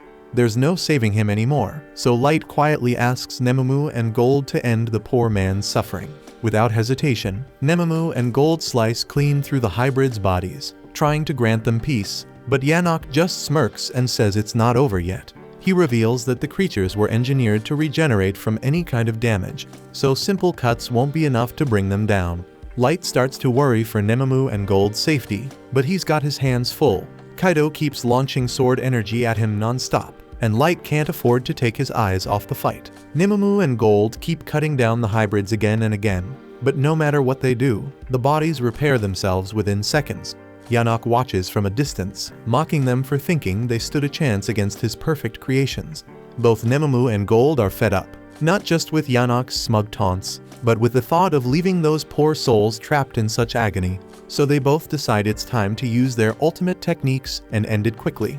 Both Nemomu and Gold channel mana into their weapons and slash through the hybrids with everything they've got. Yanok starts taunting them again, thinking there's no way they'll actually manage to put down his creations. But then he notices something strange, and the hybrids aren't getting back up. In fact, they look pretty damn dead, so panic sets in as he stares at the aftermath in disbelief. And he can't accept that the pinnacle of all his research could be wiped out so effortlessly. While he's still frozen in shock, standing over the ashes of what used to be his experiments, Nemomu casually walks up behind him and kicks him straight between the legs, just to shut him up once and for all. Meanwhile, Light has been dominating Kaido with his relentless magic attacks, and every time one gets close, Kaido's face contorts with panic.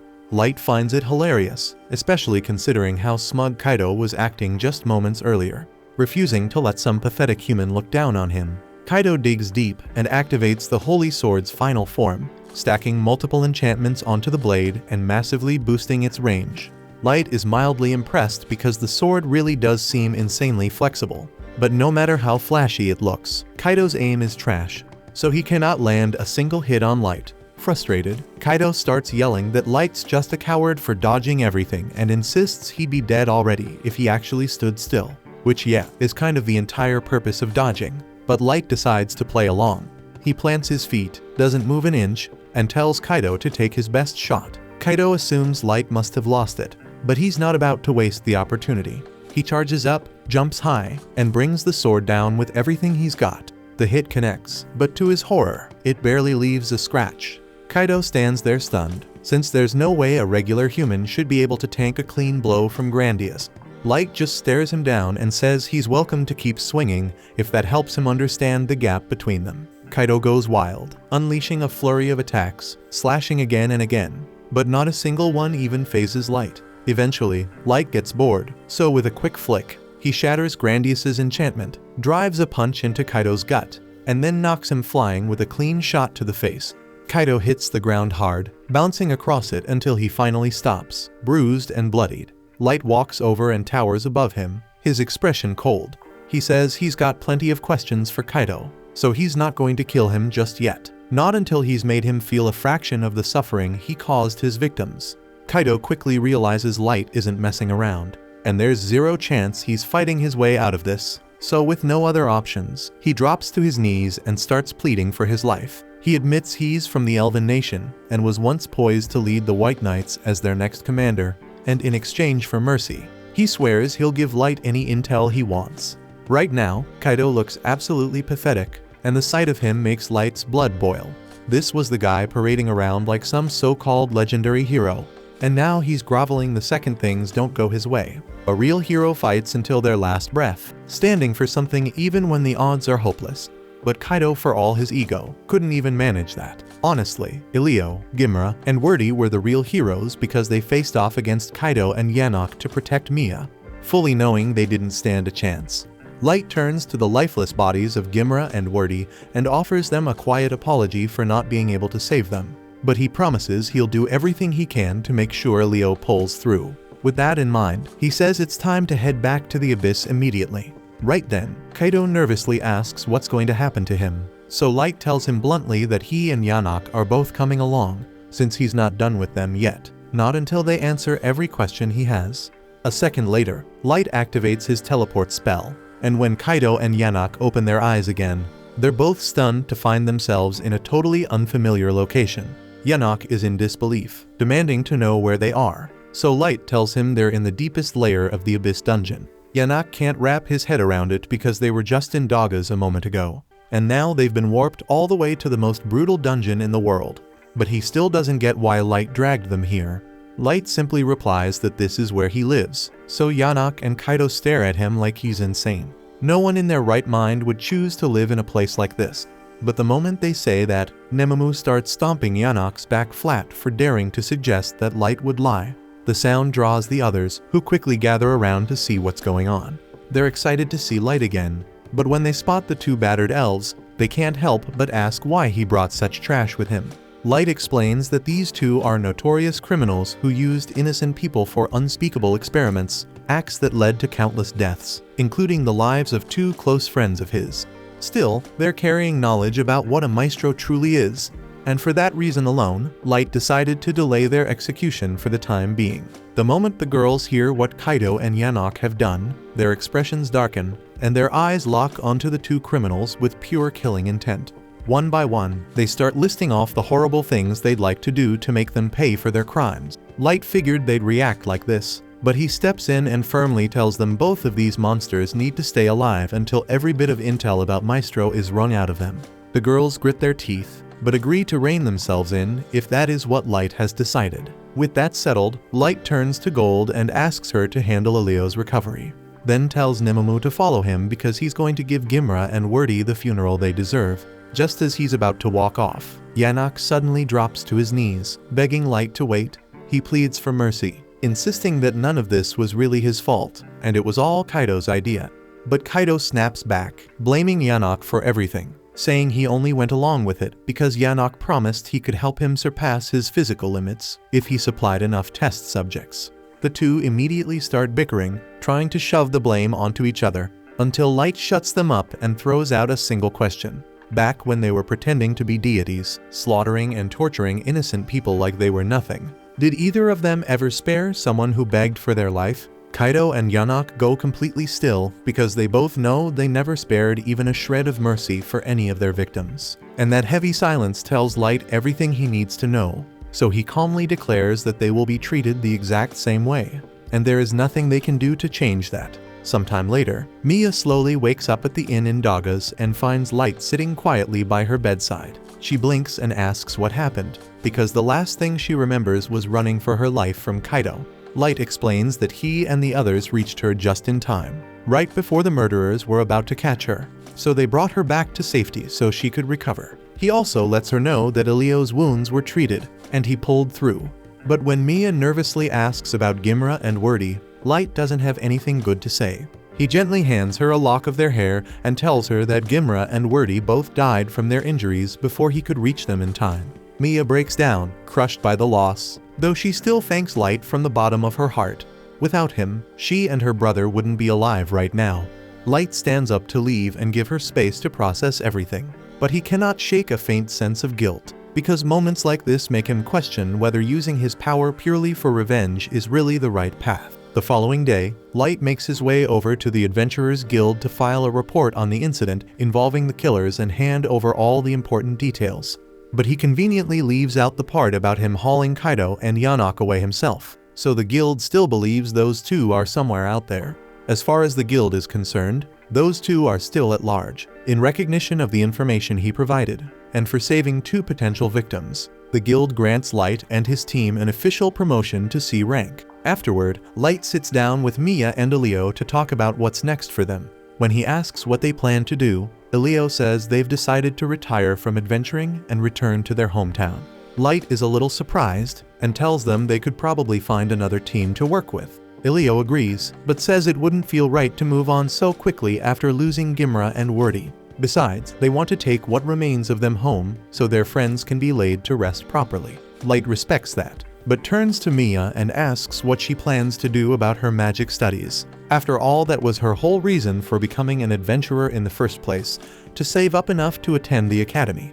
Mia says she's going to focus on teaching herself for now, and she plans to work hard so that next time she crosses paths with Light, she won't be a beginner anymore. Once Mia and Elio head out, Light decides it's time to return to the Abyss and check on things. And when he arrives, he's greeted by Mei and Ellie. He asks for an update, and Mei hands him a file summarizing everything they've pulled from interrogating Kaido and Yanok. According to the information, descendants of a maestro are said to level up faster than normal people. There's also an ancient legend claiming that if a maestro isn't stopped, they could eventually bring about the end of the world. This revelation makes Light curious about just how powerful a maestro has to be to hold the potential to wipe out the whole world single-handedly. But sadly, they do not have any more information on the subject. The intel they gathered mostly came from a conversation Kaido had with the White Knights captain a few years back.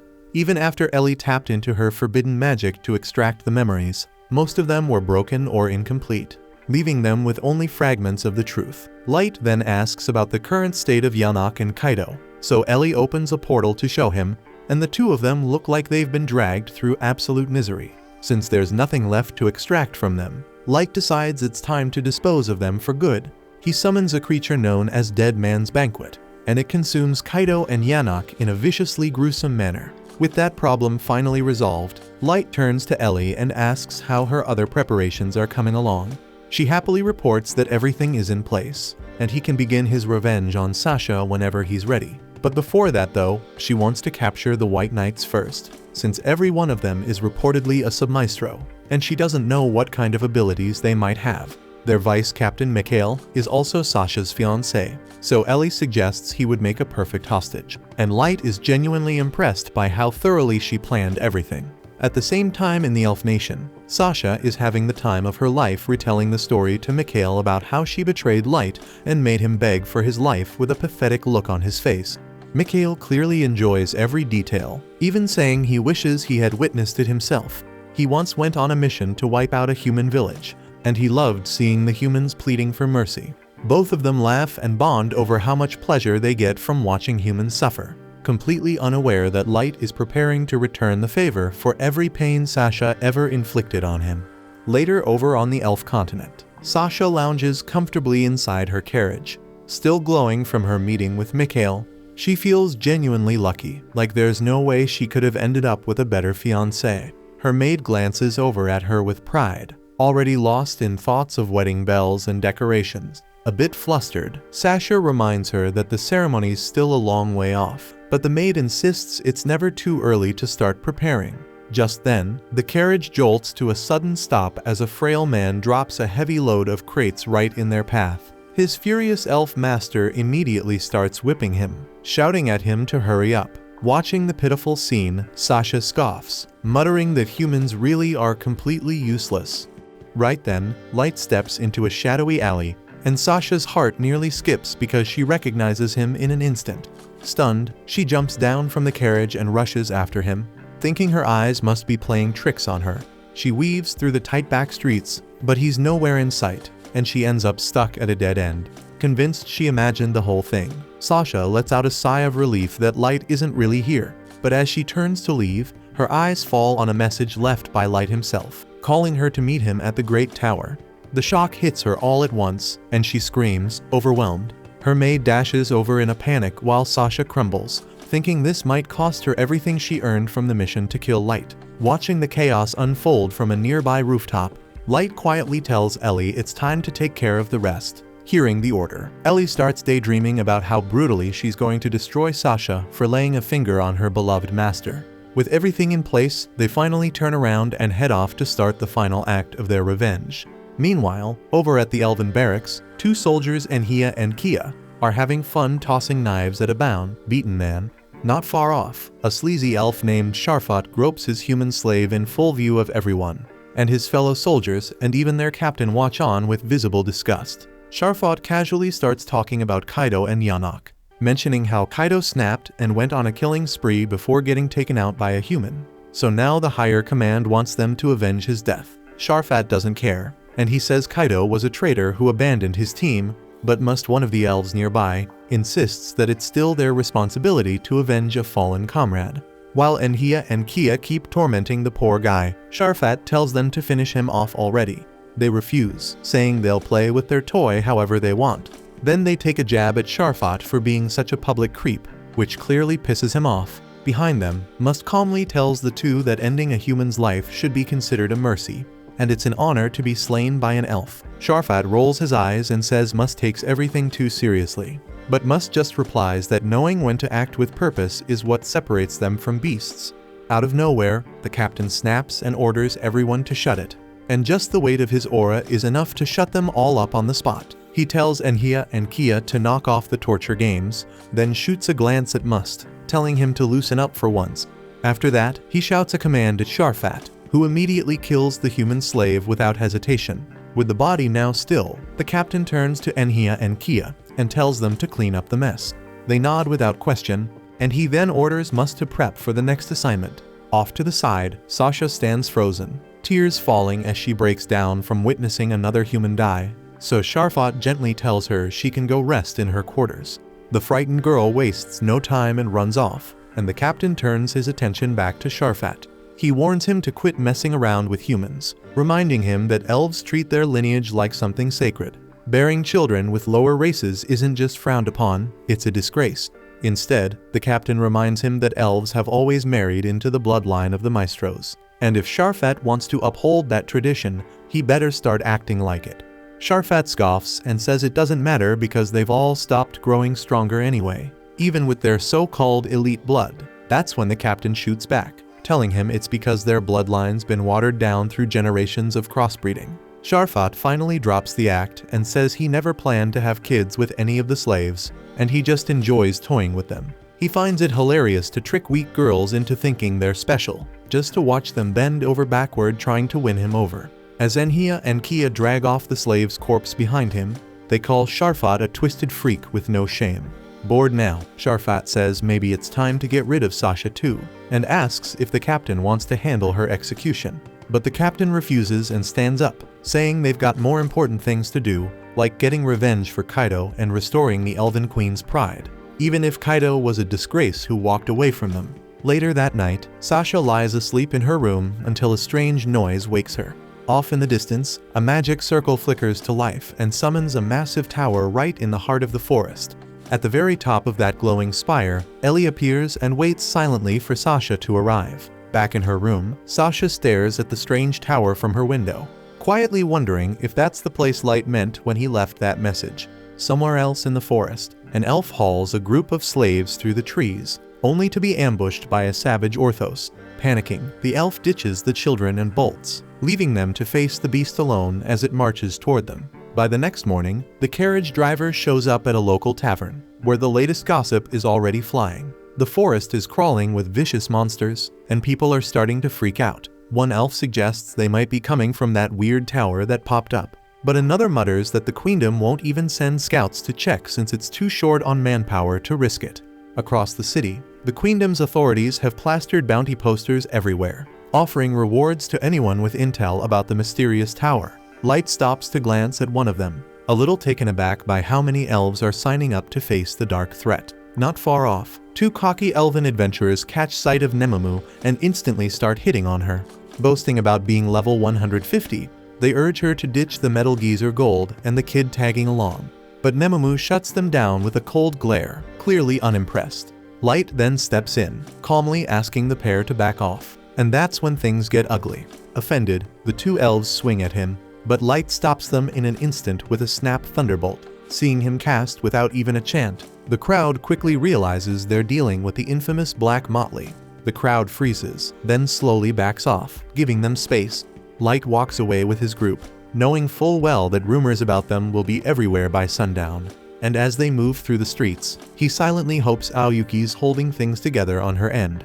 Deep in the forest, a band of elves marches forward, using a chained human girl as their guide while they scan the woods for clues. One of them nervously mutters about the danger, but another smugly says they'll just let the girl act as bait if monsters show up. Thinking their plans rock solid, they push forward until the girl stumbles to the ground, trying to catch her breath. Her master immediately threatens a beating, so she scrambles back to her feet without a word. As the arrogant elf keeps ranting about how pathetic humans are, a single drop of drool splashes on his hand. He glances up and sees the massive beast towering above him. But before he can scream, the Orthos flattens his skull like a melon. The other elves watch in horror as the monster effortlessly picks up their friend's body, then proceeds to tear them apart one by one. When it finally looms over the chained girl, she freezes, thinking death is inevitable. But instead the creature sniffs her and slowly backs away, disappearing into the trees before she even realizes she's still alive. Right as she starts to process what just happened, a group of rough-looking thugs strolls onto the scene. She assumes the worst, just got spared from a monster, only to fall into worse hands. But to her surprise, they pour healing potion over her wounds. Confused, she stares at them, wondering why strangers would help someone like her. They then start talking about finding her some new clothes, something to eat, and even a walking stick to help her walk. Then their leader casually reports back to Ayuki, letting her know they've just rescued another survivor. And while Ayuki relaxes at the top of the towering structure, Ellie steps up and asks how her mission's going. She's curious whether keeping so many monsters in check across the forest is wearing her down, but the catgirl simply says she's managing. A bit thrown off by how casually she responds, Ellie asks if she's really okay handling any intruders that might interfere with their operation. Ayuki shrugs it off again, but Ellie can't help doubting her, thinking Light might have dumped too much on one person's shoulders. She worries that a single mistake with the monsters could cost an innocent life, but Ayuki tells her she's being paranoid. Ellie then questions if they're really meant to serve as Light's obedient puppets, following orders without ever hesitating. Ayuki confirms without hesitation that's exactly their role, and she insists that loyalty to their master comes above everything else. But Ellie pushes back, saying Ayuki's acting like a mindless pet. That strikes a nerve, and Ayuki snaps, threatening to kill her for speaking against their master.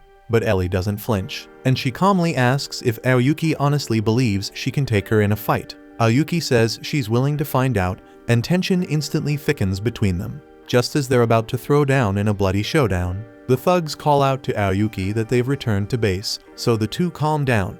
At the base, the group delivers the rescued girl to an elderly man who looks after all the survivors.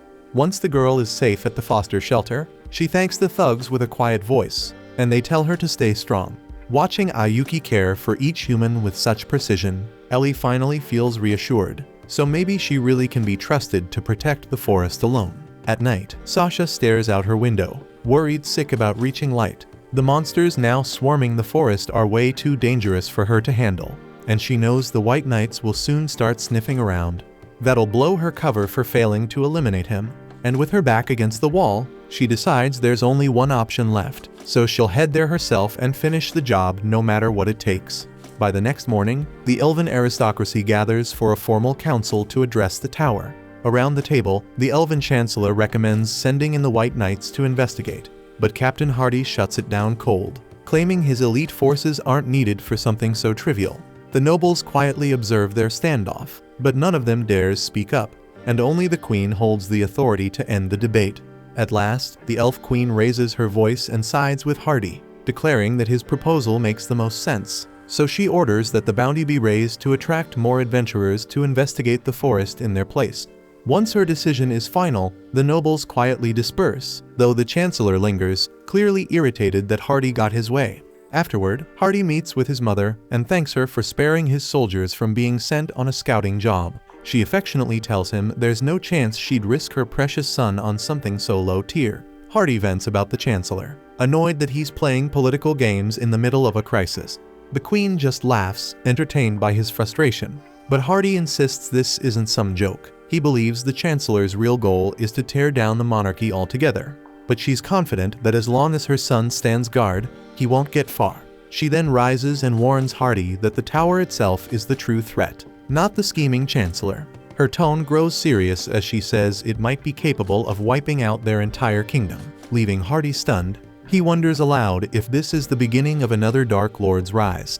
The Queen admits it's possible, but believes that if all the other races unite their strength, they might be able to stop him. Still, she notes that the emergence of a Dark Lord always leads to the rise of a hero from the human world, and that could be even more dangerous. She's clearly frustrated they can't just eliminate humanity altogether to prevent that risk.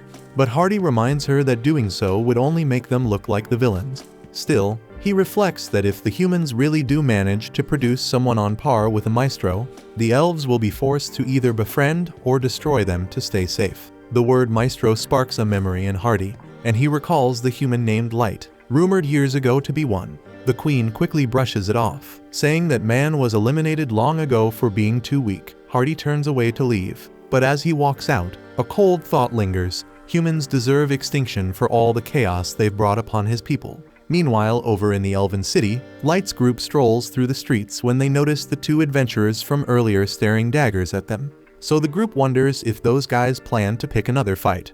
Not far behind, Sasha catches a glimpse of Light's face and instantly calls out to him. Nemamu and Gold instinctively brace for combat, but Light signals them to stand down.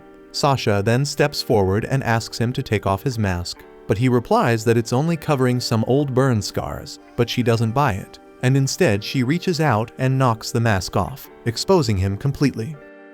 That concludes this episode. Thank you for watching. If you want to see the next part, be sure to subscribe to the channel and turn on the notification bell.